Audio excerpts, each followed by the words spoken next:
Visiting a new city can be super overwhelming.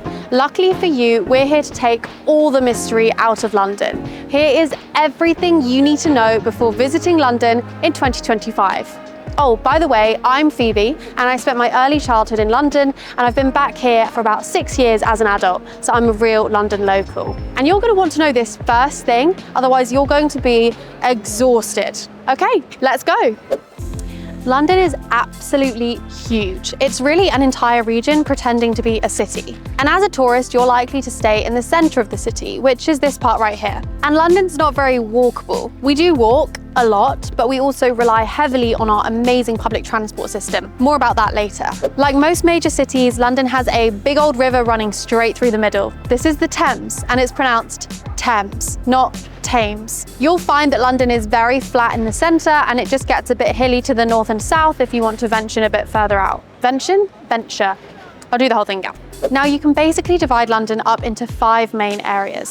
Central London, which is the most touristy, it's the busiest, and it has most of the main attractions. Then you've got West London. This is the fanciest. It's where you'll find Harrods department store and Notting Hill. Then East London. This is the eclectic hipster area. If you've seen any kind of street art, it's probably from East London, and it's probably from Shoreditch. Then you've got North London. This is where a lot of locals live. It has some really beautiful big parks like Hampstead Heath, and then as you come in a little bit more central, you get the lovely buzzy King's Cross. South London is very similar. Lovely parks, lots of local spots, lots of underrated gems, but a lot of tourists like to go places like Greenwich, which is also in South London. You will not be able to visit more than one area in one day in enough detail. Don't even try, you will fail. This is a really big city. And this next point is going to help you make one of the biggest decisions that you will make when visiting London, choosing which airport to fly into. So the first thing that you'll likely experience when you come to London is one of our many airports. There is London Heathrow, Gatwick, Luton, Stansted, Southend, and London City Airport. Now, London City Airport is the only one that's actually in London. The other 5 are all outside, but they've got really good transport links into the centre of the city. Heathrow definitely has the best. It's on the Underground line, so you can get the Piccadilly line or you can get the new Elizabeth line from inside the airport directly into the centre of the city. That's a really good one. Gatwick, Stansted, and I'm now trying to remember them.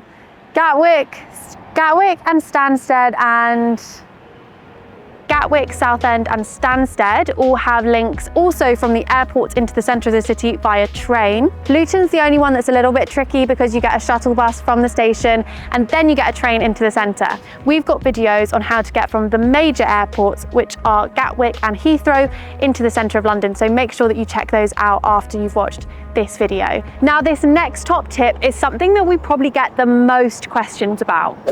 Where should you stay in London? People often ask where the safest place to stay is when you visit London. The truth is, London is a really safe city.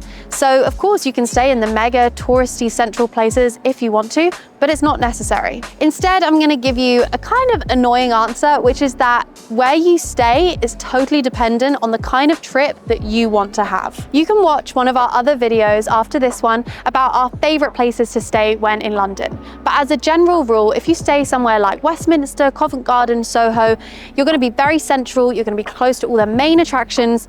It's also going to be a lot more expensive. So if you do want to find more of a local area, you could head to somewhere like Notting Hill or Shoreditch to stay in. You'll have access to great food and more of a locals experience. You will be further away from main attractions, and having said that, those areas are still going to be pretty expensive. If you're really looking for great deals on hotels, you're going to have to head a little further out of the centre of the city, or you could look at more budget-friendly options like hostels where you share a room with other guests. And this next bit is going to help you figure out one of the things that London tourists find super confusing. But first, if you're watching this, I bet you're visiting London for the very first time, and we've got a freebie for you. Our London 101 guide gives you everything you need to book, buy and bring before visiting London. It's totally free. Just click the link in the description or scan this QR code if you're watching on a TV. Right, back to the video. Public transport. Here at Love in London, we found that this is one of the things that worries tourists the most, especially if you're coming from somewhere where you don't really know, where you do drive. Especially if you're coming from somewhere where you drive around all the time. And by the way, in London, we don't drive, for good reason. It's almost impossible to get anywhere quickly in London because there is so much traffic. So instead, we usually rely on our famous, iconic underground system, the Tube. There's stations like this all over the city, and we go into way more detail in this video right here, which you're going to want to watch, because honestly, getting the underground is so simple and it's going to make your trip that much better. The second best way to get around the city is our iconic red London buses. These are cheaper than the Tube, they are more convenient depending on where you're going, but they do tend to get stuck in traffic. I personally love getting a London bus because I like sitting right at the top and being able to see everything as I go through. That's just me. In London, we also have the Overground, but you're probably unlikely to take this unless you're doing day trips out of the city. Traveling around London can seem really complicated, but honestly, it's so straightforward, especially if you use apps that we love like Citymapper and Google Maps. These not only tell you how to get from A to B, but they also tell you how much your journey is going to cost. And by the way, we go into way more detail in this video right here about how to use the Tube. It's honestly so simple. You're going to want to watch it. It's something that all tourists should do. The link is in the description. You've probably seen our iconic black cabs in films or TV. And I want you to know, I don't want you to know, well I guess I do want you to know, but that's not what I'm saying. Now it is worth noting that they are slightly less expensive if you book through apps like Uber and FreeNow. You can of course hail them down in the traditional way, but make sure that the light is on. That means they're accepting passengers. If the light is off, it means I'm sorry, but it's already taken. You can check that the cab is licensed by looking out for this sticker right here. But black cabs in London are very heavily regulated, so it's super unlikely that you're going to get into something that looks like a black cab but isn't a black cab. But don't be afraid of public transport, people. It's honestly a lot simpler than you think, and it's much less expensive. Speaking of money, this next thing is something that tourists often don't realize when coming to London. Our currency is British pound sterling, not euros, and Londoners rarely use cash. In fact, you might want to make sure you have a way to pay with card because we're finding that more and more places are becoming cashless. Before you say, but my credit card charges really high foreign transaction fees, don't panic. We've got an article explaining exactly which cards you need before your visit to avoid any transaction fees at all. The link's in the description. And if for some reason you do need physical money, lots of banks have cash points for free that you can use all around the city, even if you're not a customer of that bank.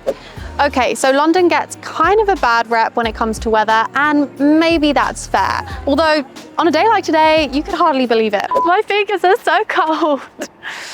I don't know why why is it so cold over here? Like this part of London feels colder.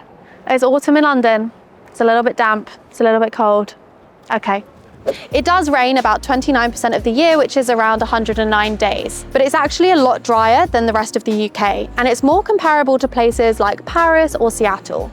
Our weather can be unpredictable though, so pack accordingly. It also varies from season to season. In summer, it can be over 30 degrees Celsius. In the summer, we can get highs of 30 degrees Celsius, which is around 86 degrees Fahrenheit. And in the winter, it can get a little below freezing, which is about 32 degrees Fahrenheit. We're pretty vegetarian and vegan friendly in London. Almost every restaurant will have options for those who are meat-free. A lot of restaurants also cater for gluten-free, halal, or other dietary requirements. Having said that, it's definitely worth checking online or calling up the restaurant just to check that they can cater to your specific dietary requirements. Or you can check out our casual tourist guides, where we've curated some of the best restaurants in London covering a whole range of dietary requirements. Tipping in the UK is a lot less complicated than in other places like the US because we pay our staff better. Not amazing, but better. You usually tip 10 to 15% on meals out, unless the service was really bad. In London, most restaurants add 12.5% service charge onto your bill, so you don't need to tip on top of that. And you can also ask for it to be removed if you thought the service was subpar. So always remember, check your bill before you tip. So this is what a British plug looks like, and you're gonna need an adapter if you want to use any of your dual voltage stuff, and if your home country doesn't have outlets that look like this. Cars drive on the left-hand side here, and there are these handy crossing instructions to help you know which way to look before you cross the road. There are two main types of pedestrian crossings here. Ones that look like this with lights, and ones like this called zebra crossings. Pedestrians have the right of way here, so cars should stop for you, but make sure they actually do before you cross the road. London is a safe city. Generally, anywhere that tourists go will be very safe. But it is a major city, and so therefore it's best to use your common sense. For example, if it's really late and you're on your own, I'd recommend getting a taxi instead of walking or getting public transport. But that's just me.